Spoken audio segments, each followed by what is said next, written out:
Hello students, welcome again in our online study class.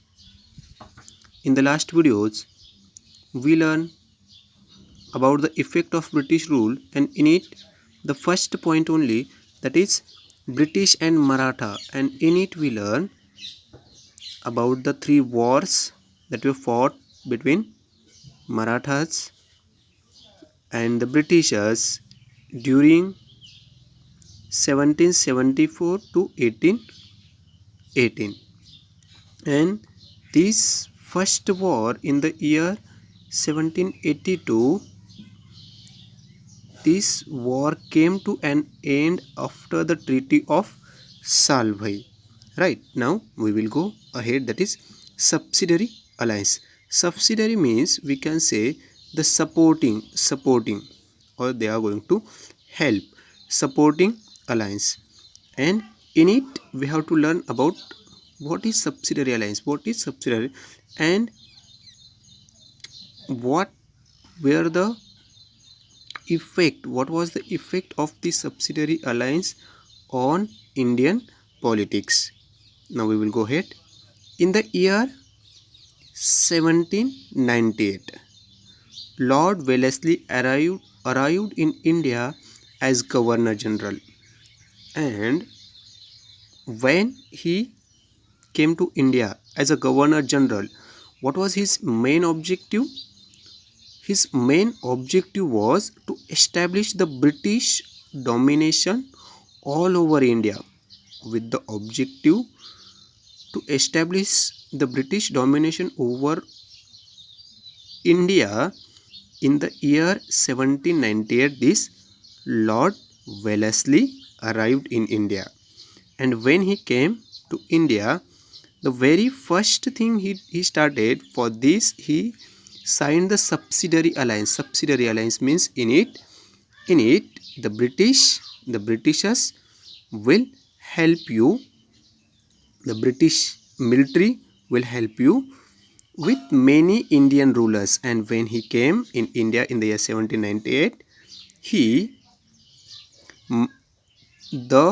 signed, or there were the agreements between the between the Indian rulers and Lord Wellesley's army, that is subsidiary alliance, with many Indian rulers. According to this alliance, the Indian rulers were assured of British military help, and according to this subsidiary alliance, he assured the Maratha rulers that the British military will help you, just you have to,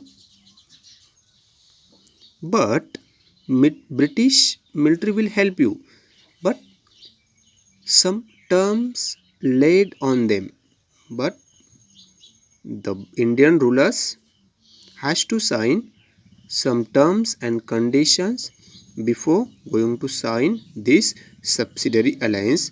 The Indian rulers have to maintain British army in their court and have to pay cash or part of their territory to the company for its maintenance. It was the very first condition that put before the Indian rulers by Lord Wellesley, that the army British army, they have to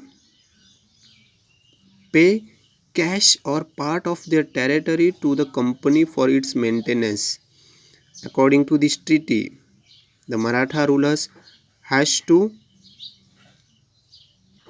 pay cash money or the territory to the company for the army maintenance, and the rulers would not have any alliance with any other over power or declare war against any power without the intervention of the Britishers. And it was the first, they needs to pay the cash money or the territory or their territory to the company for the maintenance, and second, without the permission or without the intervention of the Britishers, they cannot make the alliance with any other ruler, or they can't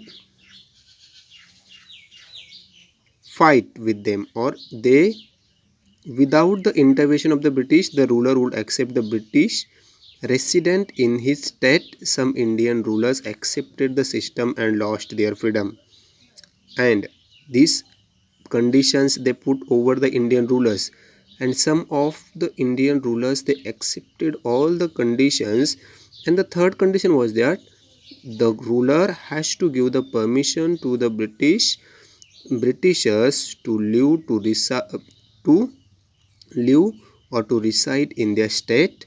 And many not, but some of the rulers they accepted the subsidiary alliance, and they lost their freedom because of these three conditions that were put before the Indian rulers by the Lord Wellesley, right?